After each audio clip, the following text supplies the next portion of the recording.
Hey everybody, and welcome back to Investing with Wesley. Recently I met a gentleman who asked me if I could only give you guys one piece of advice when it comes to investing, just one rule to follow, what would it be? And honestly, it took me a minute to think about it because there's just so much that I feel you guys need to know. But honestly, if I had to get rid of absolutely everything else and only give you guys one piece of advice, that would be risk management.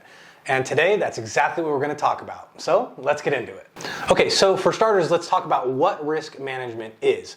Risk management is exactly what it sounds. It's you understanding and managing the various different types of risks that you are exposed to in your portfolio. Now, if you're in bonds, you could be exposed to not only market risk, but also interest rate risks. If you're investing in things like ETFs or mutual funds, where there's somebody else gathering this pool of investments for you to invest in, then not only are you potentially exposed to interest rate risk and market risk, but there's also counterparty risk as well, because there's no guarantee that the person on the other end of the computer is going to do exactly what they're saying they're going to do. So understanding and managing all the different risks that are in your portfolio will not only do the obvious and help you prevent your losses, but they can actually increase your profits even more so as well. Okay, so we're going to skip past all the obvious stuff. Managing risk will help you be more confident in your portfolio, will help you minimize your losses. All of those things are the obvious when it comes to limiting the amount of risk you're exposed to. But there seems to be a massive myth when it comes to investing that in order to have great returns, you also need to take great risk.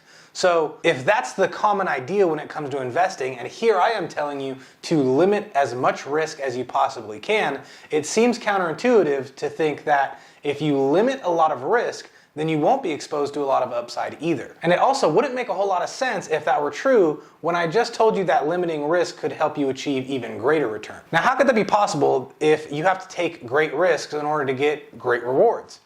Well, in all reality, that's just a myth that's not true at all. A lot of people think that you need to be exposed to a lot of risk in order to get a lot of rewards. But honestly, that's not how super successful investors accomplish their mission. Super successful investors look for the greatest return possible while limiting as much risk as possible. Warren Buffett's been quoted by saying he only has two rules. The first rule, never lose money.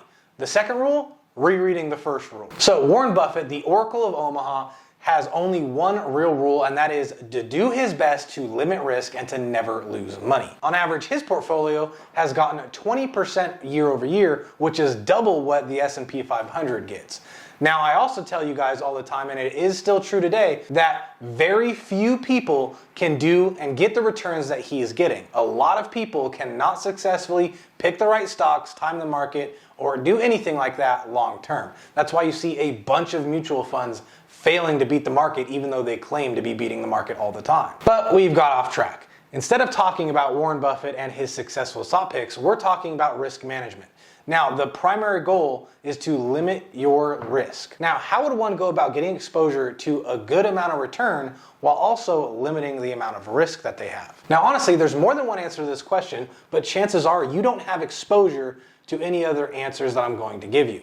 So the first one I'm going to give you is the one that I know all of you have exposure to, and that is dividend producing value stocks that are always making a profit no matter if it's rain or shine. These companies are already large and established, so you're not dealing with the unprofitable growth phase that growth stocks deal with.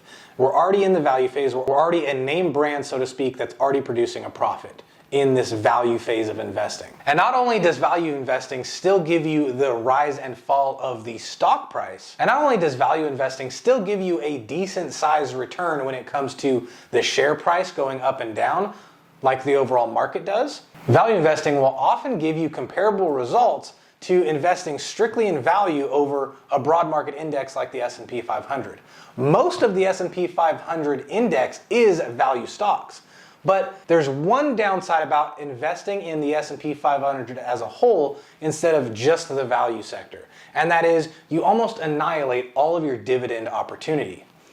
You have to remember that a dividend is just added return onto what you're already getting with your investment. It's a share of the profits. So if you can invest into all of the value section of the S&P 500, and receive comparable results to investing in the whole thing, but still be receiving 3% on average dividends instead of the 1% that the S&P 500 gives, then why wouldn't you take it? Especially since we're talking about risk. Just look at the two different market charts between the S&P 500 as a whole, or SPY, and the value sector of the S&P 500, or SPYV. You can see that SPY over the past year has just been decimated.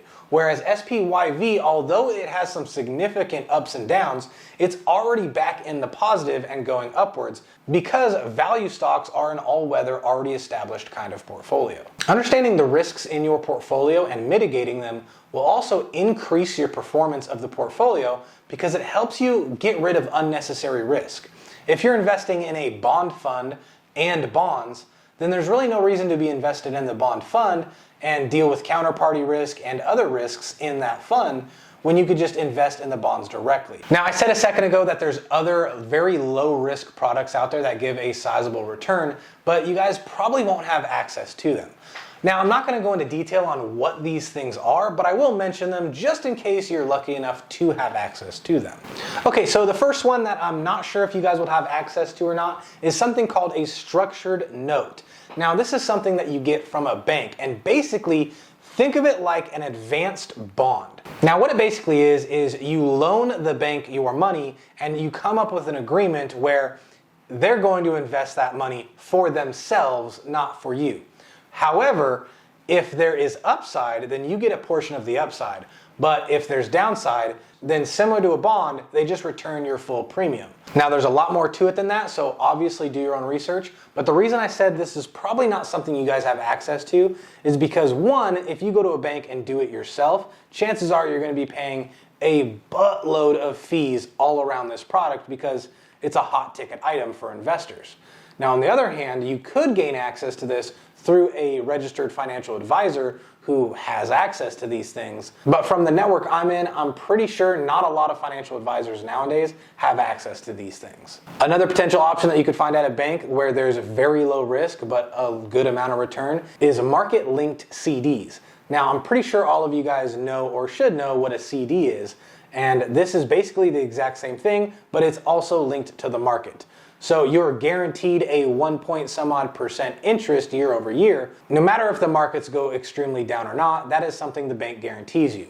But you can also ride the highs just a little bit higher and capture some of the upside in the markets as well. Again, both of those items I just mentioned, I'm not sure if you guys would have access to it. You'd either have to spend a lot of money in fees to get them from the bank, or get in touch with a registered advisor who already has access to those types of investments and pay them whatever fee they charge. Now, the last potential investment product I want to talk to you about, I know all of you have access to this because every single insurance company out there sells them. However, this investment product or this investment vehicle, however you want to call it, is not necessarily for everyone. Now, what I'm talking about is an indexed annuity.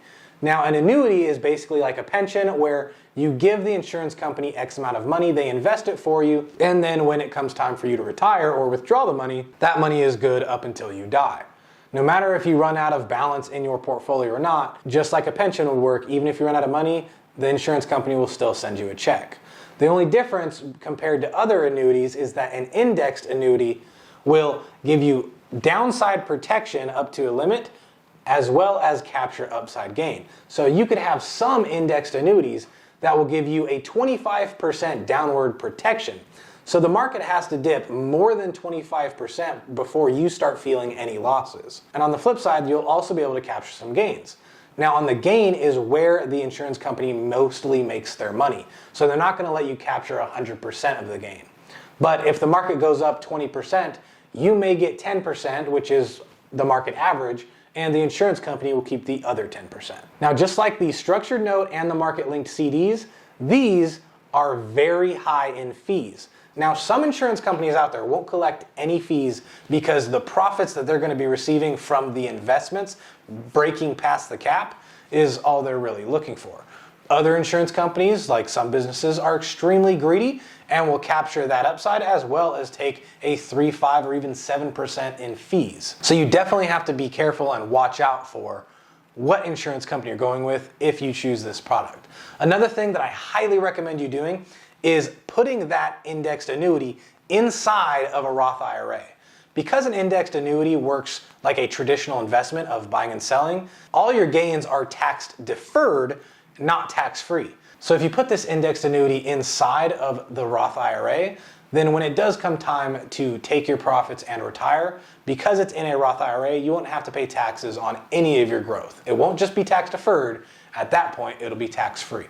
Now, let's say you don't want to get any special products, you don't want to get annuities, you don't have access to the other two products, you're just exposed to stocks and bonds. How do you limit those risks?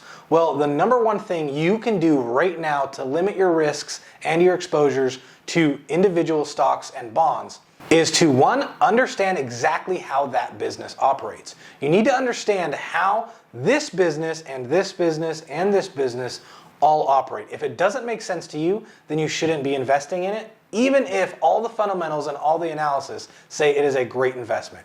You should only invest in companies that you know how they work and you understand the business model. That way, you're more keen in understanding the potential business risks involved in investing with that business.